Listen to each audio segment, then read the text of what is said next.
Welcome. This is Chico and The Grin. The Grin. And I'm your host, or part of your host, Chico, and here with... You're the host now? Well, I'm part of the host. Motherfucker, it's the second episode. That's right. And I've taken over. That is my personality. Let me rephrase. I'm 50% of the hosts. I am Chico, and I'm here with my good and Mr. Talented friend... John Smalls, a.k.a. The Grin. And welcome back to episode 2. If you're listening to this, then hopefully you've listened to episode 1 and you enjoyed that. So thank you for listening and welcome back. Yeah, welcome. So, as normal, we're going to be getting into some weird stuff. Let's jump right in. Let's do it. Mass extinction. There's some news going around that we are currently in the number 6, mass extinction event that's occurring on the planet. And for those who don't know, there are many theories that there have been other civilizations and other times in history where humanity has reached the point that we've reached, or maybe a little farther, or maybe a little less far, and something cataclysmic has happened where it has taken away that progress, whether it be a meteor or some kind of disease or something else. But according to some, we are in that stage currently in our form on this planet. What do you think, John? I don't know. I mean, I read a book a long time ago called, I think it was like Legend of the Fifth Sun, and it explained how, I'm looking it up online right now.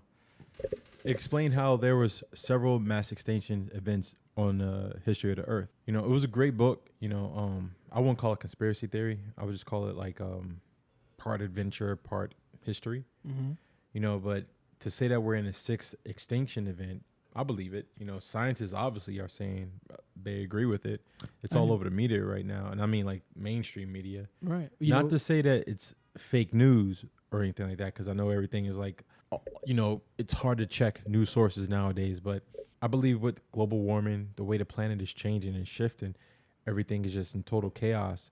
That, we could possibly be in the start of a mass extinction event. I believe it. I mean... this whole global warming thing could just be another way to call it mass extinction, right? Yeah. I mean, climate change, global warming. Clearly things are changing because we've never seen kind of weird weather like this before. I mean, at least I haven't, where hurricanes are coming up out of nowhere. Earthquakes are happening much more frequently. I mean, just, New York City was never hit with such a terrible hurricane like it was back when Sandy hit. I've lived in New York City my whole life. We've had hurricanes from time to time. It happens during the summer. Hurricane comes through, but for the most part, New York City is perfectly fine. But when Sandy hit, that fucked everything up, and I've never seen something like that before. So that's kind of opened my eyes to what's going on. But not even Sandy, like I know we talk about a lot of different things, in strange science and all this stuff. One thing I always bring the light about to people, I try to talk about the weather. I'm like, you can't fight Mother Nature. Nope. And that bitch wins. You can look at the past 5 years. If you want to go further, you can look at the past 10 years. Weather has been getting fucked up all over the globe. Yep. It's like more than terrorism, more than like, let's say aliens came or anything. I'm more concerned about the weather. Right. Like especially in New York where we have like such a drastic weather change. And there's nowhere to go in case shit hits the fan. Right. Whether it's a hurricane. Well, I mean, they don't have hurricanes up here. Yeah, we do. Sandy was. They call them superstorms. Right, but no, they're hurricanes. They're tropical storms. We don't have tornadoes, but we do. There was a tremor a few years ago. Yep. From the earthquake. Crazy snowstorms, flooding. There's all types of stuff that can happen. I think people we're not even paying attention to it right now. When you have a lot of scientists say like, this is going on, and people still unaware of it, it's like, okay, bring on, the day after tomorrow, let's go all hide in the library until the shit blows over. That's a good movie. It's not a good movie. I like that movie a lot. It is. It's a watchable movie. It's good. I like it. They survived by being in the fucking library. Listen, it made absolutely no sense. Books are very powerful. The whole, you can see it everywhere. California with that drought. Yeah, climate change, right? Arizona where it's so hot that the planes can't take off. Everything is melting. Sea levels are rising. That could very well be what we call a, extinction event that's occurring where maybe not right now, but 20 years, something happens giant iceberg falls into the water, creates a tsunami, which is what's going on right now. Fucking New York City and shit. Right. There's a giant iceberg broke off. It's the size of Delaware. That's crazy. That's a big iceberg. I mean, things are happening all over. What if that shit just shows up on Coney Island? You can go snowboarding. I think we would jump off that. I think a lot of people would just climb that bitch and jump off. Throw some tags. Right? Spray paint the shit out of it. Brooklyn. That's what we do. Brooklyn in this bitch. Recognize. Nah, but man, I really think like, yo, there's some stuff going on in the weather, and we just need to be alert, be conscious of it, you know, and have a backup plan. You know, all jokes aside, nobody wants to get caught out in a storm. You know, take a look at Hurricane Katrina, disaster, you know, and I love New Orleans, you know, and they're still feeling the effects of it. That shit was horrible. The biggest effect, white people moving horrible, man. I don't know. But a storm like that, it's just, I don't want to go through it. You know, Sandy was fucked up, but I was lucky because I lived uptown. Right. Where were you at? Were you in Brooklyn? I was in Brooklyn. How were you when it happened? It was fine. We lost power for an hour maybe, and then it came back. It's not bad. My part of Brooklyn's pretty elevated. I'm not near the water. Okay. But I have friends who live over by Sheepshead Bay, which is right by the water, and they had flooding all down the street. The power went out for days, and one friend sent me a picture, and it's somebody is in a canoe, and they're going up the street in a canoe. That's how much water there was. Dominoes. Right. The water was above the tires of cars that were parked. So that's that's like 2.5 feet, 3 feet worth of water. The height of a small toddler, I guess. And in Brooklyn, like that's never happened before. And which is why the MTA is all fucked up now, because they're doing repairs on all these tunnels that got damaged during Sandy. And supposedly that's what they're doing now. MTA is just shit. That's the biggest conspiracy. It can rain. It could light rain at that. It could like drizzle outside. They'll shut down. You know, snow is like, oh, we're just fucked. Yeah. We give them a lot of shit because it is shit. It's surprising though that they're still able to move that amount of people with technology that's over 100 years old. Man. There was an article not too long ago. I think it was on the Gothamist. Or is it the New Yorker? One of those sites. I mean, those two sides are vastly different, but they did a whole piece on the technology that runs the New York City subway system. Yeah. Switches that are over 100 years old, things that have not been updated since they were instituted back when the subway was first created. Just because like there are parts that get like all the switches are analog switches, so all the lights that tell the trains to come and go are all analog. Why? Because it's so difficult to shut the MTA down to replace those things with digital equipment that it would cripple New York City.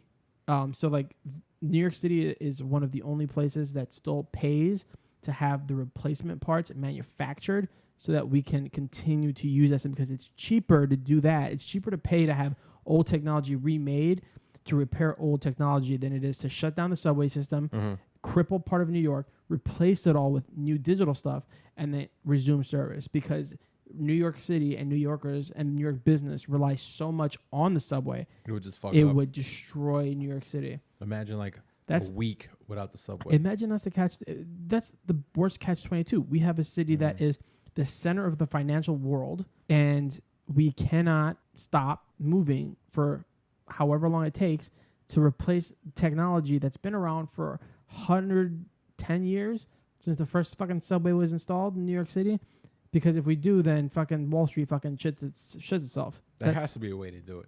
I'm sure there is. And I'm sure what's going to happen, it's going to come to a point where it's so inefficient to continue to fix old technology that they'll find a way. They'll take the hit, whatever they have to do. They'll give everybody a free Uber if they have to, so that business continues. But they need to change those. I mean, this New York subway system, for what it is, it does a great job, sort of. But look at every other metropolitan area in the United States that has a kind of subway system or mass transit.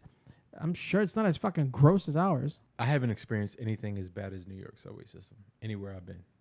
That says something. Yeah. 'Cause you've been a lot of places. Yeah. There was a thing earlier today. I saw some lady was on the J train and some homeless dude, maybe he wasn't homeless. She was on the J train and some dude peed on her face. He peed on her face. I mean, that is some unique New York City shit. I'm not going to lie. Maybe he was just listening to R. Kelly and he felt inspired. Maybe she was sitting on the train with her eyes closed listening to music. And according to the article, she goes, I felt something hit my face. And when I opened my eyes, this man was urinating on me. I was taken aback by it. And as soon as the train stopped, he ran out. He's still at large. They haven't found this pee person. Like, how? Wait. Exactly. There's so many questions. There are so many questions, ladies and gentlemen. We don't know what was going on in the trip. Was she the only one there? Were there the only two? Was there anybody else who watched us? What time did this take place? Like I've had ex-girlfriends and female friends tell me they've witnessed guys jerking off in front of them, and I'm like, I've witnessed that. What do? You just sit there and some guy pulls out his thing, he just beats it, and you don't move. Like, I don't understand that. Like, how can somebody just start, hey, it's kind of warm in here. I hear, oh, shit, it's piss. I felt something hit my face, and I opened my eyes. Maybe it's the AC in this hot-ass train. And he was peeing on me. There are so many things that I have questions of. But, yeah, the New York City subway system, I mean, it's notorious from when the 80s, the 70s, when shit would go down. But some shit still goes down on the subway system. Like, last summer, I was on the Seats train, and I was with my girlfriend, and we're sitting down, and there's this older gentleman sitting across from my girlfriend. Yeah. Older gentleman, probably either Hispanic or black. I can't remember. I guess he would be like 50 or something like that. He's wearing jean shorts. Now, I'm wearing jean shorts currently. His jean shorts were like mom jean shorts. They were like that stonewashed jean color, that whitish blue. They were cut like halfway up his thigh, so they were very short. Yeah. His dick was hanging out the left side of his leg, and he was touching the tip of his dick in public. This was a full train full of people, and he was just there fondling himself in front of everybody. And I just looked at him, and I was just like, can you do this while I stare at you? We're going to play this game. I'm going to stare at you. Surprised you didn't take a picture. I thought about it, but I was like, that would be too weird. That's what separates me from the weirdo. That would be too weird. That would be too weird. That's what separates me from the creeps. So I just stared at him. Yeah. And he didn't miss a beat. He just kept fucking yanking on it like it was a fucking rope. But let's bring it back to where we talk about the weather and the climate and the sixth extinction, right? It's like, yeah, New York is this, that, and other. Transit is bad. But how do you feel New York will survive or handle itself? Oh, it won't. During like a major event. It won't.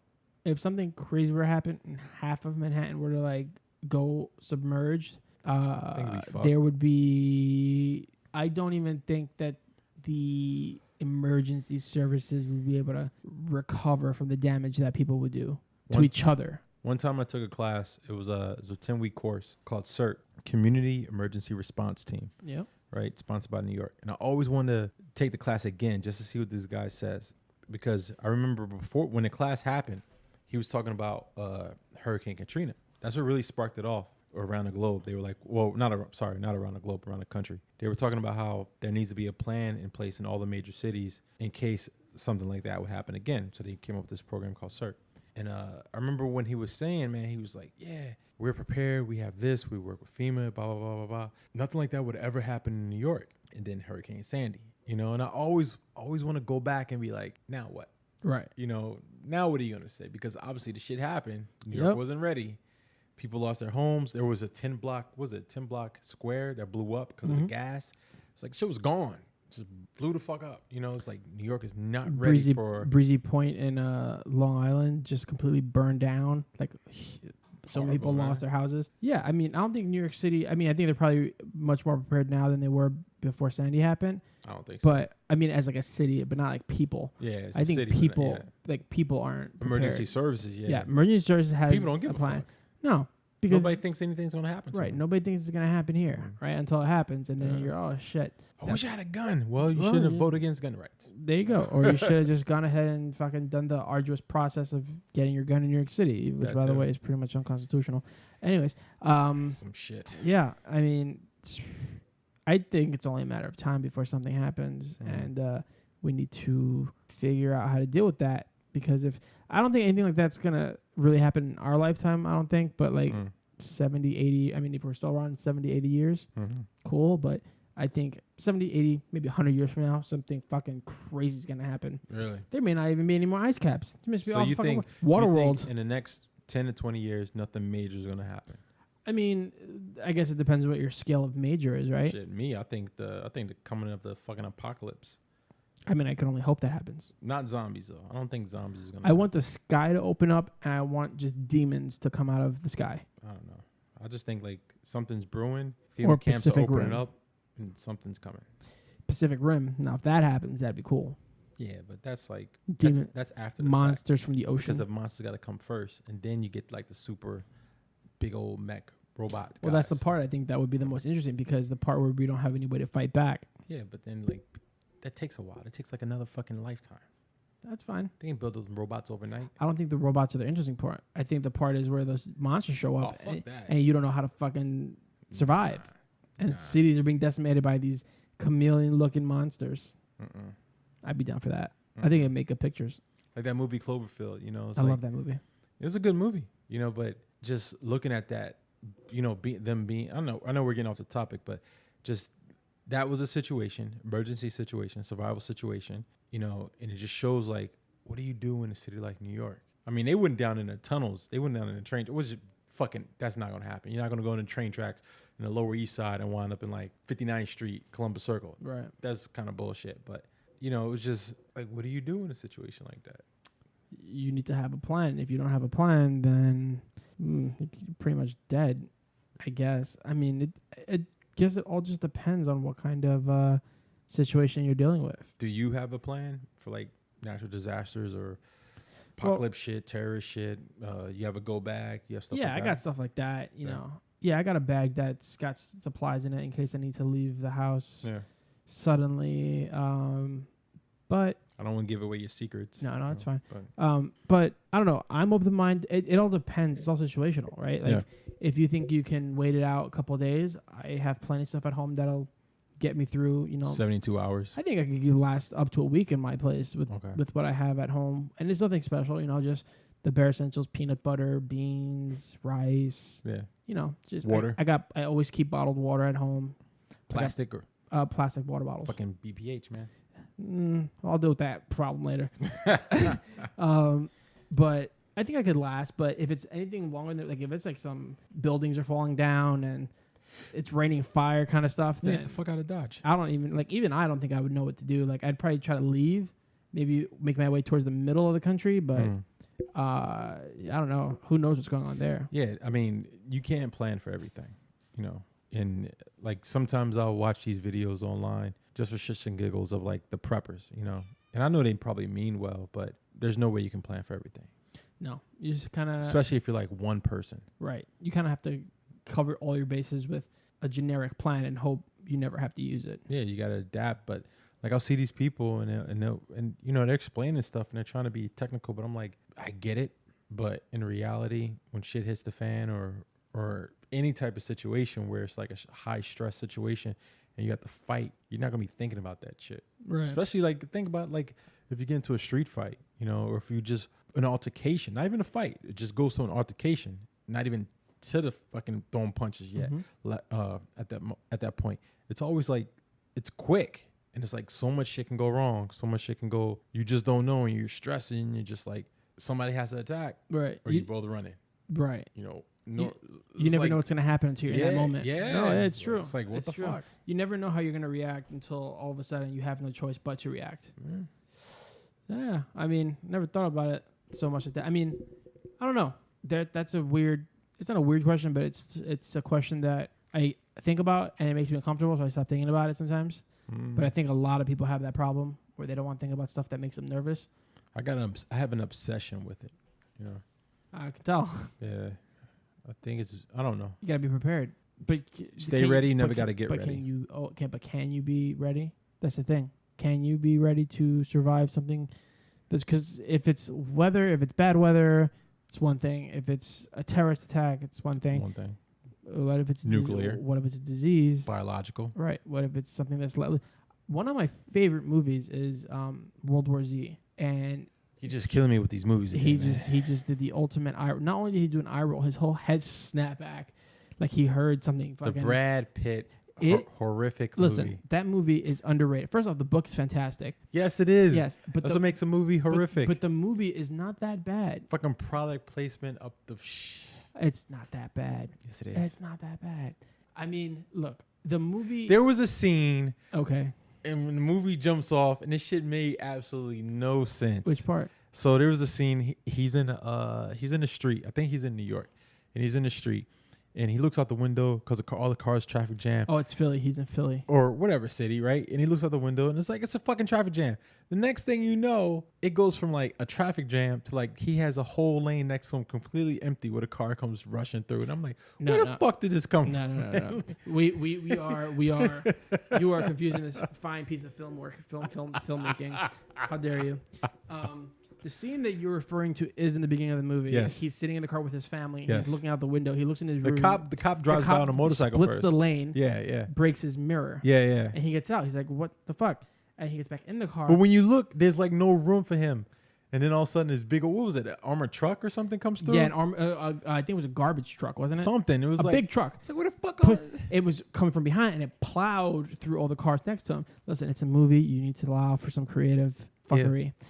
But what I was alluding to before you shit all over my taste in movies was that the idea of today. Like it's a zombie movie, but it's a biological movie. Like, people think it's a biological attack, and you can kind of see how in a urban environment, like in that case Philadelphia, and even in the scenes they showed in New York, the entire city is just up in smoke because it's spreading so fast and people don't know what to do and they're freaking out. The government doesn't know how to respond. And I think that's fairly on the marker with, I think, what would happen in major cities if something like a biological attack were to happen. I think 28 days later is the best one. That's probably, you're right. That's probably the best one. That's like well executed. Doesn't have Brad Pitt in it, so it loses a point, matter. But it's still very good. Even the first one, 20 days and then 28 weeks. Yeah. They're supposed to be making a third one, but they need to stop. They said that for years. The two are great movies. They don't need to do that anymore. Yeah, the second one was perfect. Yes, the second one was contained, and then it was like out. There was just something about the way those movies are made that makes you uncomfortable, but it's so real, and you're like, this is like, there's just too much. The movie because we're talking about movies, the movie that really got me into thinking about all this like disaster shit was I just brain freeze. Forgot the movie. Snap. The zombie George Romero, the remake. Oh, Night of the Living Dead. Yes, but it was the remake with Ving Rhames. Yeah, Night of the Living Dead. No, it was the one after that. Because Night of the Living Dead was at the graveyard. Right. There was another one.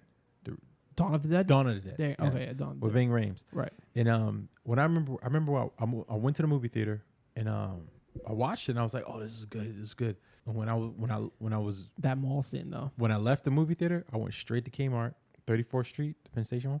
I went straight to Kmart and bought like first aid kit and medical supplies. Damn. Because Kmart has first aid kit and medical supplies? Yeah, because I was like, damn. I was like, if shit like that popped off, I don't have anything to cut up. Because remember, there was a scene where he has to get stitched up. I was like, damn, I don't have any of that shit. Yeah. And that made me think. Most people don't. It made me think about survival, man. Most people don't know how to do a butterfly stitch to close a wound. Like, do you have a fire extinguisher? Yeah, home I do. Most people don't. I got one, yeah. It may be past expiration. I got to check on that, but yeah. You know, I think there's a lot of basics that people miss that they would sorely need if the event were, like, a lot of people don't think about like self-defense and protection in those kind of environments. Like, I think a lot of people have the misconception that if things go bad, everybody will come together as a community. Bullshit. Not in New York. First 3 weeks they say is going to be the roughest. And I think a lot of people lack the gumption to do what would be necessary to stay alive. It's like whenever there's whenever they give us like a storm warning, like a crazy winter storm, especially warning.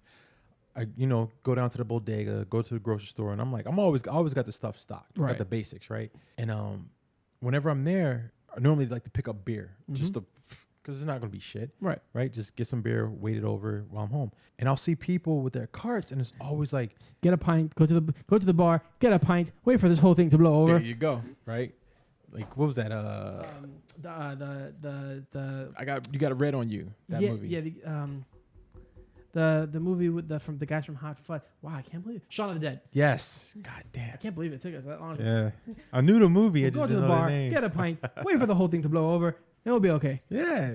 But I know every time I go to the grocery store, I look at what people have in their carts. And even though I'm just getting like a 6-pack or whatever, or whatever snacks I'm getting, I'll see like they'll have like all this dry fake foods, and I'm like, you're not even thinking straight. You're just buying crap. Yep. And this food is gonna be hard to digest. You need for the amount of crap that you're buying, you need to buy like twice as much water.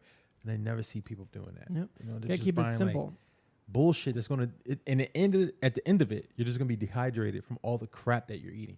So I'd rather have like it would make more sense to see people like stock up on all the water, but no, you never see that. Just always they're getting like microwave pizzas And breads. but yeah, starchy foods. I mean, I'm not an expert, but when I think about surviving in a situation, I don't want to have food that's gonna make me use more energy. Right. Right. I mean, you try same idea when you like go backpacking or you go camping. You want to bring food that's nutritious, high in calories, that's gonna sustain you. So like Almonds. Yeah, almonds, rice, Yeah. like chocolate's good, like chocolate and peanuts. Real chocolate. Yeah, real Not that chocolate. fake stuff. Peanut butter, well, even candy bars. Just calories. That's true. Because all you need to do Sugar. all you need to do is survive, and all you need is water. And I guess if you've got the luxury of coffee, I guess instant coffee. Heat up some hot water, throw some instant coffee in there. I mean, neither one of us are professionals at this. No. Neither one of us are what you'd call, advanced preppers. Hell no. But we try to be prepared, and I think most At people least should think be about prepared. it. Right. Yeah. You should have an idea of what to do.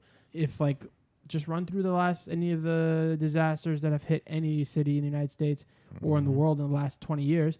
How would you do? Put yourself in that position. You live here. This happened. You have 72 hours without emergency services. Nobody can get to you. How do you survive? You're injured. How do you survive? I think there was Your mom got hit in the head. What do you do? There was a movie. It was an indie flick. Came out a while ago. I want to say it was Colin Farrell, but I'm not sure. But here was the premise. It was like something happened in L.A. and I think everybody did that for like the first few minutes of the movie. They was like running to get stuff. They never said what happened. They're running to get stuff, and then finally the guy was like, he's just gonna stay in his house, right? Because the news was like, stay in your home, stay in your homes. Something happened. Like the movie goes on, and I think his girlfriend or his ex-friend or somebody comes to his house. So it's just two people in his house. Whole movie takes place the rest of the movie takes place in his house, and something happens where he's like, oh, we gotta quarantine you, right? And then he's like, fuck, what's this movie called? And it was good because there's a twist at the end. So he's like, oh, we got to quarantine you. So I think he traps the girl in like one room, covers it with like duct tape and trash bags and shit to like seal it off. And he's in another room. And then he's trying to be prepared, and he's trying to like listen to the radio and all this stuff. And then like finally the rescue workers come. But when they rescue him, they get the girl, and then I think she's okay, but he's the one who's contaminated, or like it was like anthrax or some chemical that they were using. But it was like a crazy twist. It was like, this movie doesn't ring a bell at all. What was it called? It was Colin Farrell. I want to say it was Colin Farrell, but I can't remember. I know it was the indie flick, but it came out a while ago. But that was like the twist. It was like, damn, spoilers for whoever knows. I don't know. Whoever knows what movie you're talking about. I don't even know. But I remember it was in LA or California. And at the end, it was like, he did all this stuff to try to, be smart about it. But then he winds up being the one infected. It was like, it was anthrax or some chemical that crept into, and they were like, no. Interesting.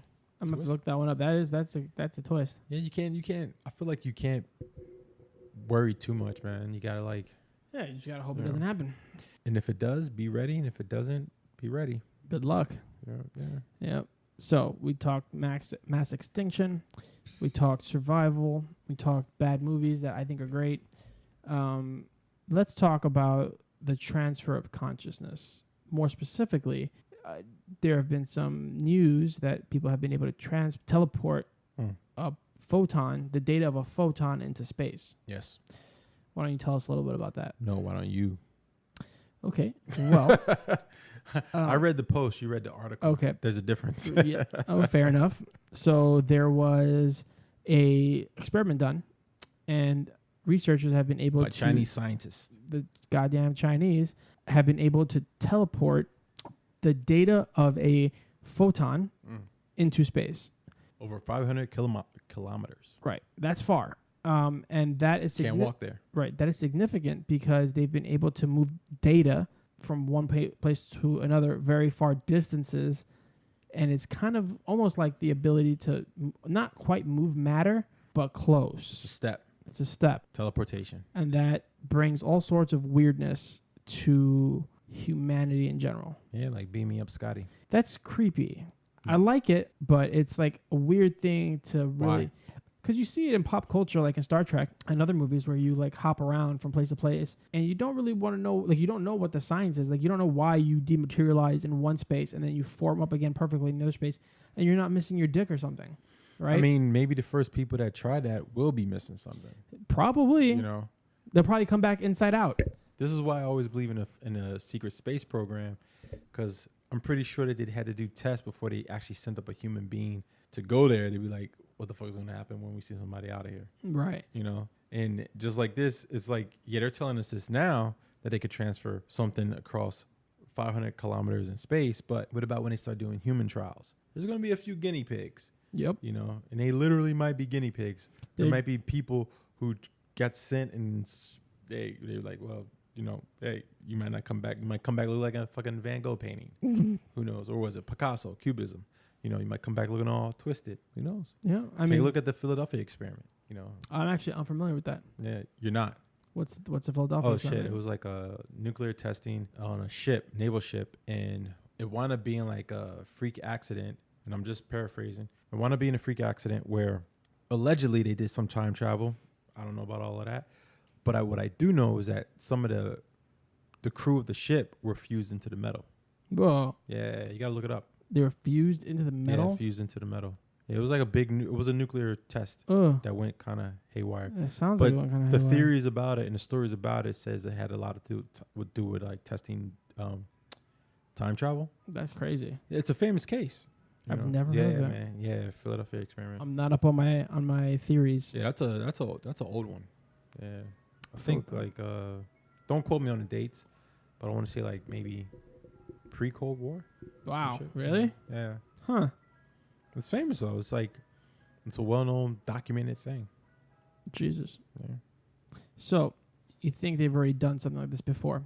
I don't see why not. You know. So give us your thoughts on these government programs, these black programs that you think they've already accomplished and we haven't really figured out yet. My thing is like this, man. If you had unlimited resources and you were the greatest nation on the planet, then why wouldn't you do these tests? Valid point. Here's something I found out, right? So they have that TV show Fringe, right? That show is based off of two professors actually, two guys, very intelligent, Leonard Nimoy, other guy, forgot his name, great actor though, British guy.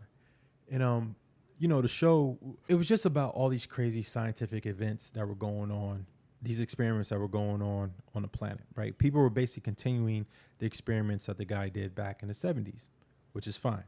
He did experiments on a university campus, which is fine, not too far-fetched, right? I found out that Princeton actually had a research facility like that was studying paranormal topics. Well, that's interesting. I think Princeton University. I think a lot of places I was like, did that on the low. Yeah, but it was like, I remember because I have a younger sister who she just graduated from Princeton too, you know, but she went to Princeton and you know, I looked it up and I think I came across it by a fluke, but I was like, that's fucking amazing. And I know some people might say like that's not a big deal, but to me that's a big deal because it's saying like somebody funded these programs and dedicated a building to this type of research. Right. That says a lot. That so says, who says that the government isn't doing the same right. thing? If a school as prestigious as Princeton, who's known for their scholarly number one school in the country. Princeton, really? Yeah. Well, it was a couple years ago. I don't think it went down. If a school like that holds academics or academia is so high, has a whole thing devoted to paranormal activity and paranormal research, that does say a lot. It says a lot. Maybe it's just a wealthy donor who wanted to see something done. Maybe, but you're devoting resources and money and people and stuff to figuring it out, so that speaks volumes. I mean, but what exactly is a black project then? A black project is just privately funded research that nobody knows about, you know, or that very few people know about. Yeah, very few people. You know, it's like Dream Lake. When people talk about the atomic bomb, right? When they were working on the atomic bomb, and this is public information, there was a whole city that was built, right, for the people working on the atomic bomb. Even Russia and China both have cities like that. Yep. Right? Mm-hmm. These are just cities that constructed, people live there, and they thought they were going there to do certain work. Nobody knew that they were going there to work on projects. There's cities in Russia about that. There's cities in China, empty cities now that they, you know, declassified and talk about. But America also did that as well when people were working on an atom bomb. Yep. You know? And when they were there, they were like, oh, well, I have this job, I have that job, and you're in this city. but it's a military-run facility, Mm-hmm. right? Everything's compartmentalized. So nobody knows, well, you're doing this part or you're doing this part, and but you're all coming together to work on something bigger. Who says that doesn't still exist today? No, it's very likely that it still exists today. Yeah, it's secrecy. How can you make something happen without telling a bunch of people? Do it the same way. And this is stuff that's declassified. Right. So if they did that back then, imagine what the hell they're doing now. They're probably taking it to a whole new level with Exactly. compartmentalization, with technology and stuff. So I don't put anything past them. Like I always say, I'm a big guy into the what if, but I think like when it comes to a lot of things, if it has the power to win a war, Mm-hmm. if it could be turned into a weapon, then of course the military, the government, black ops, special programs, whoever, private fund facilities, like what's the big one? DARPA, No. SpaceX, Well, Lockheed, Martin, DARPA, but there's another one. Boeing. No. Oh, you're talking about the satellite people? Raytheon? Damn it, I am drawing a blank today. Shit, I had actually a friend who worked there as an IT person. It's a famous company. I know it's gonna pop in my head like in a fucking few minutes. Deloitte. Yeah, they're into everything, right? A company like Deloitte. Have you heard of Deloitte? Mm-hmm. Yeah, they're into everything. A company like that, who knows what they're funding? I don't put anything past these companies. It's like it's all for research for one thing. Whether it's an NSA program to spy on all the citizens, that started somewhere. Yep. It Definitely, all these things start somewhere. So in that same vein of black operations and projects that are off the book, so to speak, what do you think? Do you think that we've been back to the moon, even though they say we haven't? Do you think we have bases there? I mean, I know we weren't planning on talking about the moon theories, but I know that there's a prevalent idea that we went to the moon. We haven't been back. Yeah. But some people say we have been back and we have bases there on the dark side of the moon, stuff like that. What do you think? Again, I believe in a what if.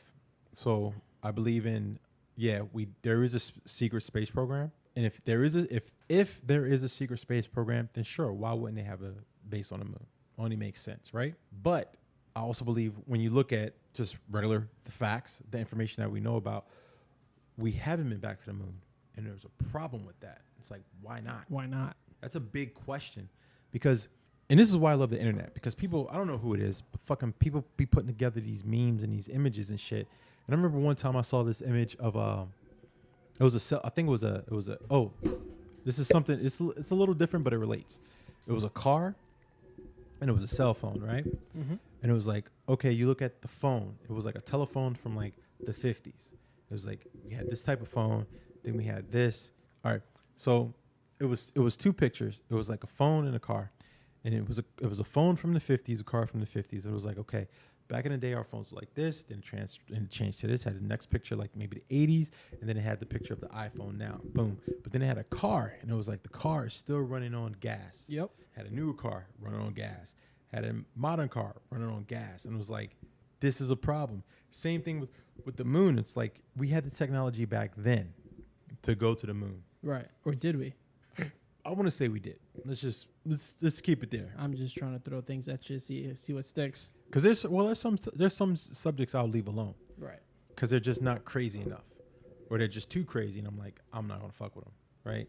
But the moon landing, I'm like, that's something I'm like, I'm not gonna fuck with it. But take a look at technology, and it's like, okay, we're advancing on so many things, but on another aspect, we're still using the same technology that we did back in the day, and that's a problem. Mm-hmm. Everything should be advancing at the same pace. So there's no reason why. And I remember you and I got to talk about this on G-Chat about batteries. And it's like, there's no reason why we still should be running on these fossil fuels when we have the technology for free energy, where we have the technology to run on batteries and other alternative methods to run these cars.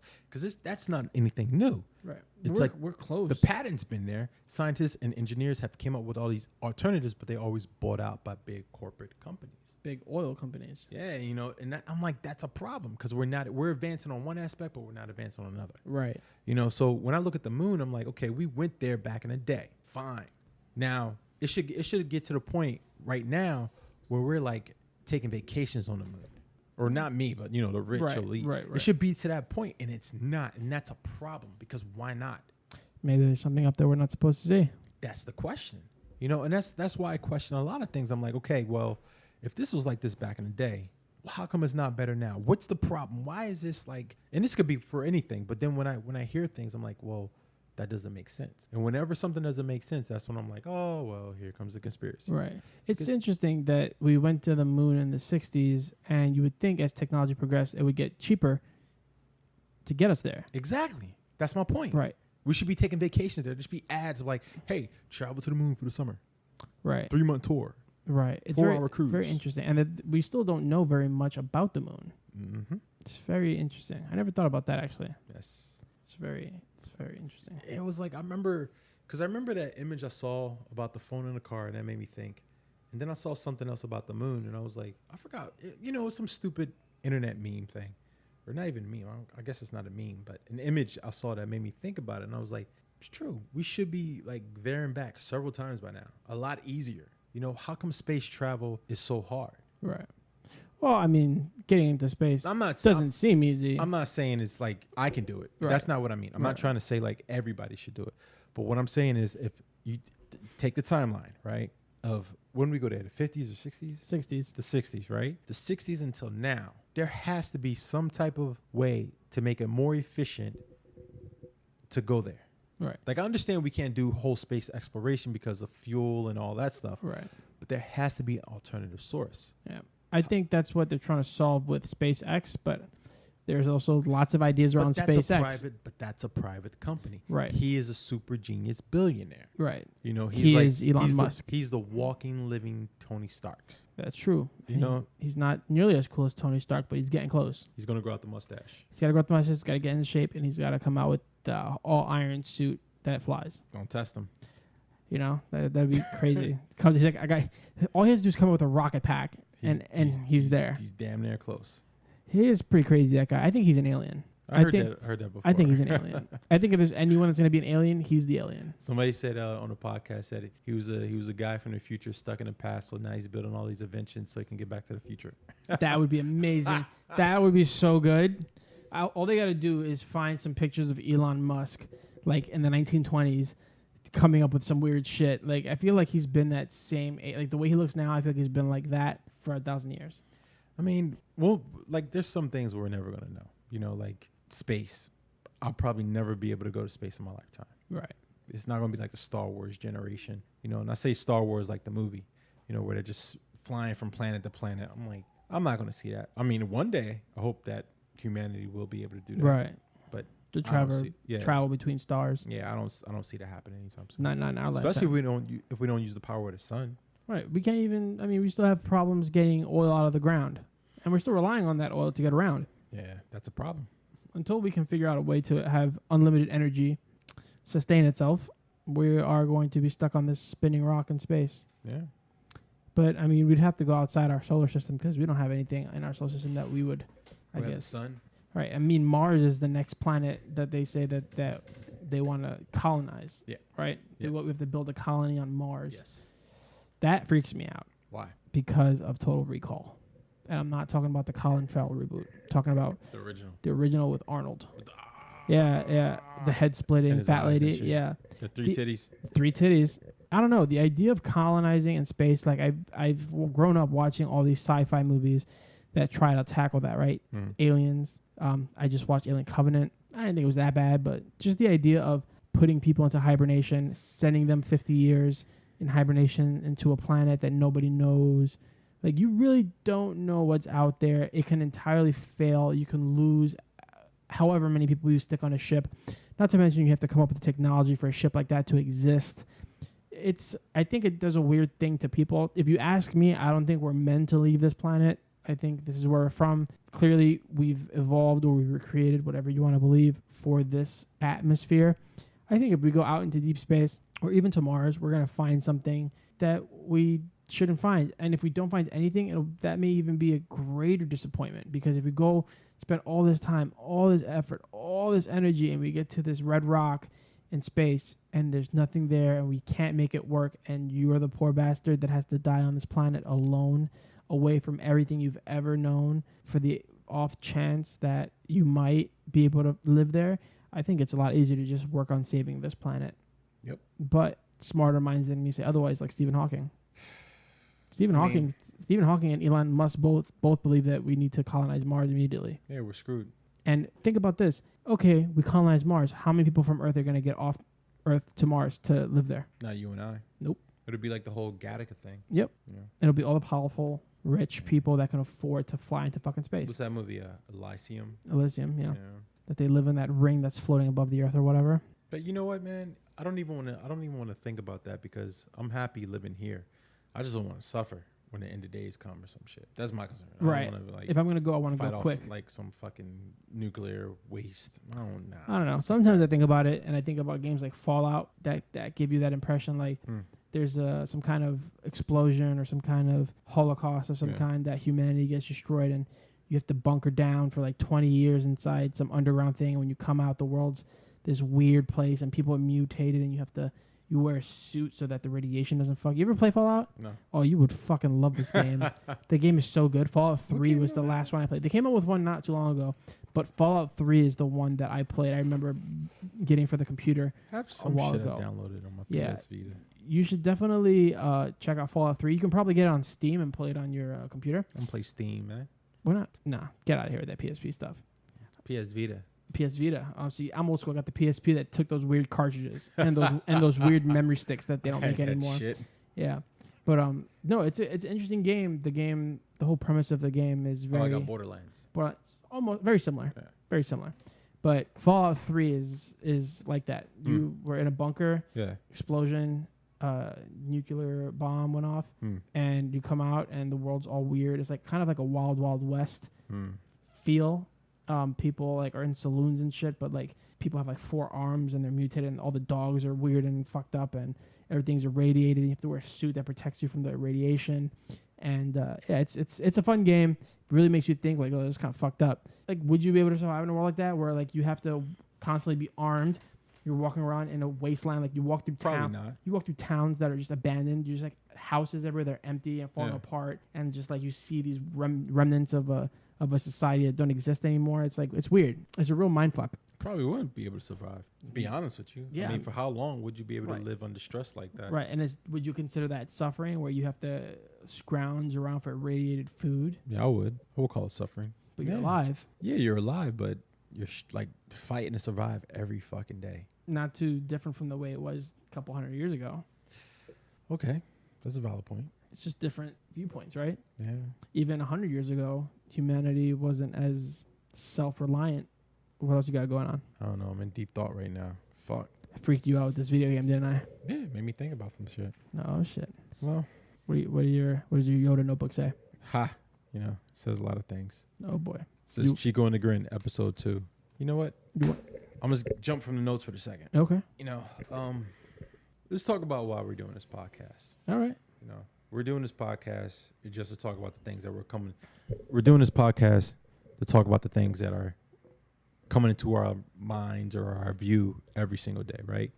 Mm-hmm. The news is just getting stranger and stranger, you know. That's one thing Gomez and I always kid about every day, throwing back shit through like the internet, you know, we're sending stuff through chat. Links and shit. Yeah, it's like, because the news is just getting weirder and weirder by the day. Right. Somebody got their face peed on today. Strange. It's fucking... It was her face? Yeah, he peed on her face. Come on, man. Yeah, she says she felt something hit her face, and she opened her eyes, and there was a dude peeing on her. Exactly. Nothing about that story makes sense. And yet, it fucking happened. It's like, what the...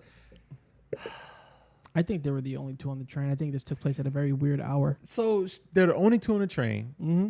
She doesn't notice that a guy walks up to her. Right, because like stands in front of her. Like most New Yorkers, she's on the train with her eyes closed listening to music. Obviously, she's sitting down.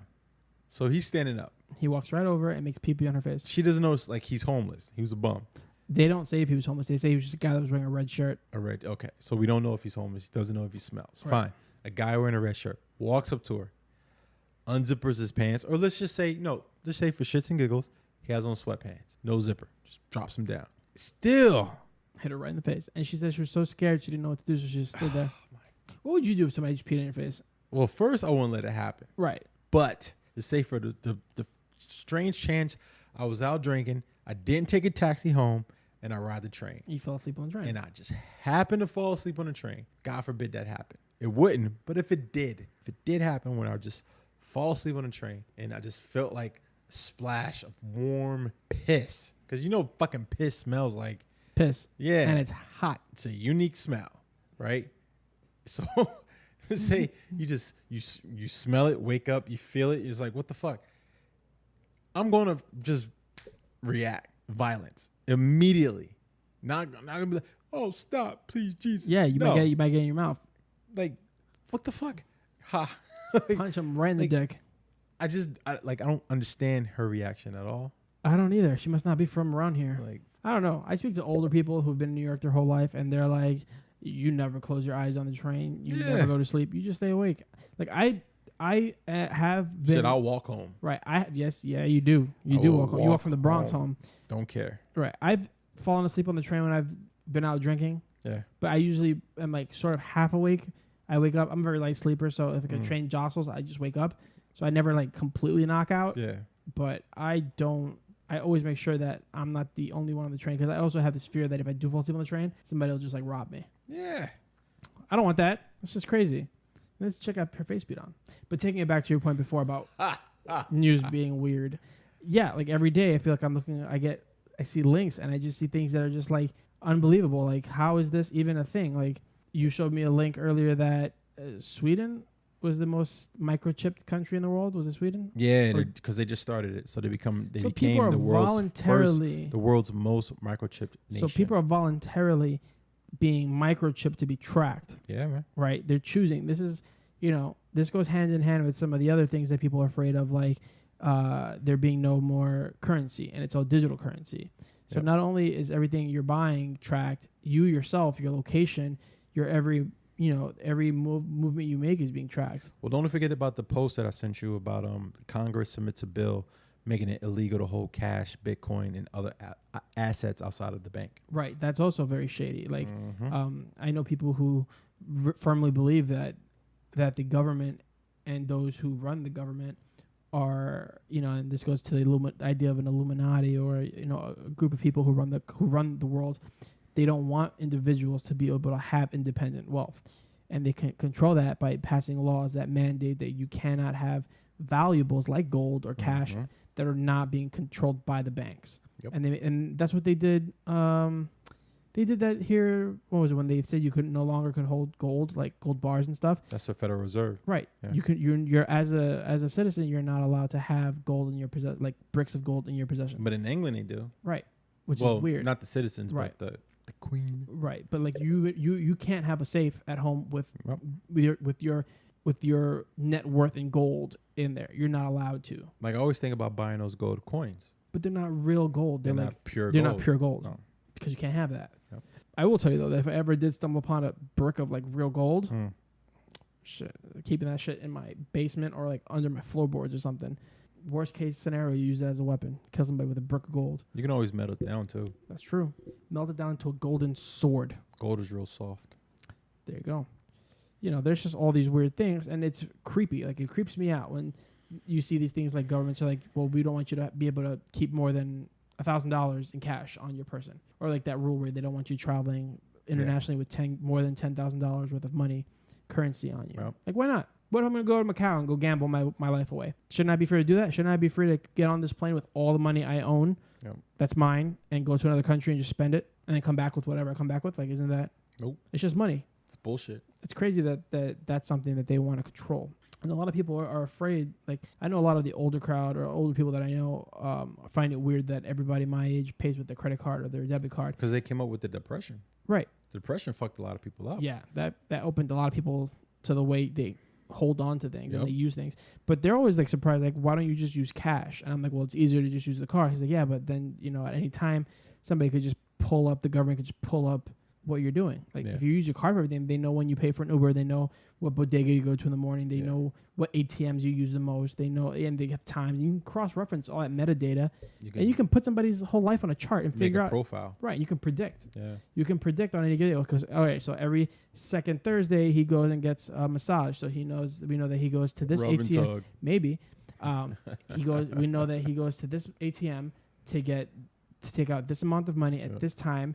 and we can pinpoint that there are this many massage parlors in this area, so we know he's at one of these, and there's only 5. So every other Thursday, we'll just wait outside one of them and see if he comes in or out, and then that's how they can figure out your patterns. And I know it sounds very woo-woo and very conspiracy, but it's they've proven it. I mean, when Edward Snowden leaked all those things about the metadata, he made it very clear that they don't need to follow you around. They can collect your data, analyze it, and come up with a pattern of what your life looks like. But see, and again, not to keep bringing it back to movies, but everything that Edward Snowden did, or how he did it, and the things that he talked about, was in that movie Conspiracy Theory.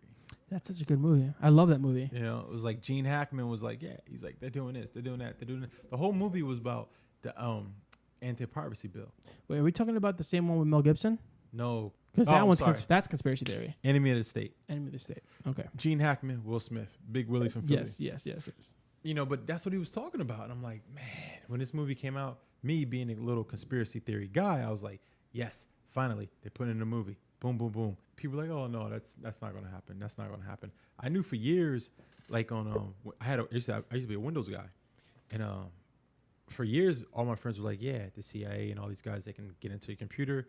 It's a user agreement. You know the term. Yeah, the end user agreement. They were like, just read it. You know, the government has access to your computer. I was like, nah, BS, right? And it was something that was always spoke about, but there was really no hardcore proof. Right. And then now they have hardcore proof, and so it's like people still don't care. Right, but that goes for... It makes me not want to... Like, I eliminate stuff on the web now. Like, right. I'm very cautious about everything I do online. Right. Well, I mean, that goes for all sorts of things, not just Windows. That goes for Mac, too. I mean... Yeah. I'm just saying, like, back then when I found out about it. Technology in general is so vulnerable. Like, the government makes sure they have access into whatever it is they need to get access into. Yeah. That's why scary. I still choose analog ways of doing stuff, man. I wonder if they're still X-raying letters and stuff that get sent through the mail. Probably. When I send a package through the post office, even like local stuff, right? If it's priority mail, I have to enter in an address now. Before it was just where it's coming from. No, where it's going. Before it was just like, okay, you got to enter in a street number, no gas, boom, boom.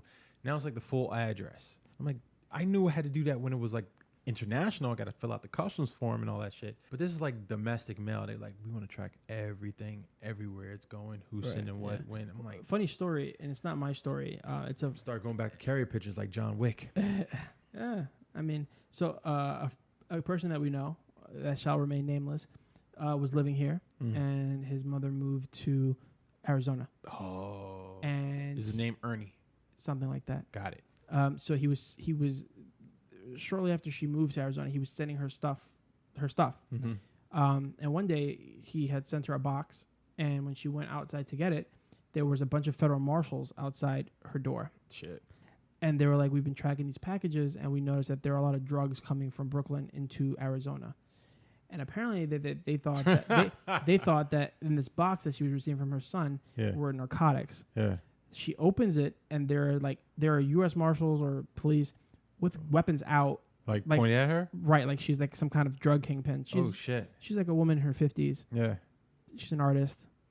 Her son was just sending her a care package, like, I miss you, Mom. Yeah. She opens it, and it's like random stuff, like papers and knickknacks and cookies or whatever the fuck you sent your mom. And they were like, no, this is just this. How did they know? Like, how do you randomly track a random package from somebody who doesn't have any history of any kind of drug offenses? Well, there's male police. And I found this out when I was doing jury duty. I'm ready. Tell me. Yeah, so it was like I was on jury duty for about maybe a week. Grand jury duty, right? So everything was like a drug-related case. So during the course of the jury duty, it was one major case that we were always like voting on indictments for. Mm-hmm. It was a guy who was giving away prescription. He was selling prescriptions, right, to people. One guy OD'd, and that was like the main case. But during the week when we weren't working on the main case, we were always given like little cases, right? And one of the little cases happened to be from the post office, and it was up here in Washington Heights. And it was like the post office, USPS, has their own division of police officers. I did not know that. Yeah, man, and they inspect packages and all this shit. Yeah, dead serious. And because the cops come in, they come into the room just like you see on TV. They come in and they tell you why they arrested the person, and then a lawyer, or I think it's it's the DA, not the lawyer, it's the DA. And the DA was like, this is why you should indict this person on this charge. And the case happened to be like, it was just drugs coming through. And it wasn't even a lot of drugs. That's a funny thing. It was a small amount. But the postal cop, he was just like, yeah, we found this package. It was suspicious. We track it, boom, boom, boom. And he was like, all we can do is wait for them to come pick it up. And he was like, as soon as they leave the premises, that's when we move in. But he's like, if they don't leave the premises with the package, we can't do anything. So he's like, it was like some kid. He's like, it had to be like maybe early 20s. Or not kid, but young man. And they were like, yeah, he came in, boom, boom, boom, signs for the package, picks it up, and then he's like, he walks out, he leaves, and then they nab him. And it was like a little bit of marijuana. It wasn't even a lot. Right. But it was cases like that, and I was like, damn, the post office has their own police force now. So does the CIA. CIA has an armed division. I forget, it was under Obama. I forget what thing it was. Somebody posted like the CIA invested however much money, government money, of course, taxpayer funded money into purchasing AR-15s. And they were like, why the fuck does the CIA need not CIA, the IRS, my bad, not the CIA. Obviously the CIA needs guns. Yeah, I was like, it was the IRS, my bad. The IRS. It's this whole thing. The IRS has their own force of armed enforcement agencies. Like for what? Fucking, that's a good question, isn't it? So the IRS. You owe me $2,000, right. motherfucker. The IRS has a division of enforcement police officers that are armed and I guess are there to collect or take down people. But I always thought that's what the federal marshals are for. The federal marshals deal with tax evaders and go after and arrest people who have warrants for not paying their taxes. That's what the U.S. Marshal Service is for. That, for fugitives, for drugs and stuff like that. U.S. Marshals handle a lot of that. So it makes me wonder why the IRS, Bureau of Federal Agency that is there simply to make sure that citizens are paying taxes, why do they need guns? Why are they armed? Yeah, they're pencil pushers. Is it just a way for them to spend more taxpayer money? Like, I don't understand why they would. Hence the question. Something else is going on. Yeah, I think there's a lot of different subdivisions. Even with, like, again, going back to the Edward Snowden stuff, nobody really knew about the FISA courts, the secret courts that were just rubber stamping all these search warrants and stuff on people. There's just like secrets on secrets and courts and tribunals and stuff that have this power that's super strange that nobody really knows what's going on in the shadow world of the government. I mean, ever since the Patriot Act, we don't have any rights. That's very true. If you're considered an enemy of the state, you don't have any rights. They can do whatever they want. They can hold you indefinitely without due process. It is scary. If you get on the wrong list, you're fucked. Unless you're like Jesse Ventura and just move to Mexico. He'll go fuck. But he's on a no-fly list. Went to Mexico, wrote a book about pot. Don't give a fuck, that guy. He's one of those few people that like woke up publicly, like one of those celebrities that woke up publicly. He has a really interesting history, like from the beginning, from the military. Biker gang. He's a biker gang, all this stuff. And he was an actor, pro wrestler, like. There's that, you ever see Crank Yankers? Yeah. Bertram? Yep. He reminds me of Jesse Ventura. The way he sounds. You right there? Yeah. The way he sounds. The old war guy. Good old Crank Yankers. Sparks wants to get on the mic. Yep, this cat. Let me put this cat down. Yeah. Anything else you want to touch on before we close out? Nah. Well, ladies and gentlemen. It could be a lot of stuff, but yeah, we talked about a lot. Yeah. I think we hit a good amount of different subjects. So, ladies and gentlemen, thank you for before the podcast. Don't eat. We got the itis. Yeah, kills your energy. A little bit. A little bit. Well, we hope you enjoyed this episode number 2. We will be back shortly in a week or two for episode number 3. If you haven't listened to episode number 1, go back and listen to that one. Do that. That one we went really strong in that one. We got social media now too. Yeah, we do. So check us out on Facebook, Instagram, Twitter. It's all Chico and The Grin. Chico and The Grin. You'll find us there. As of right now, we haven't posted anything, but that's going to change soon. But yeah, we don't post cat pics. Right. If you want to send us an email, you can send us an email to chicoandthegrin@gmail.com. We'll get back to you. Send us questions, send us comments. If we're doing a good job, let us know. If you don't like us, also let us know. We'll let you know how we feel about you. And we'll put your address online. Maybe. Or we'll come visit you, just like at the end of Jay and Silent Bob. Did you write this on moviepoopshoot.com? And we'll kick the shit out of you. Who knows? But yeah, I'm Chico. I guess I'm The Grin. And thank you for listening. Peace. Deuces.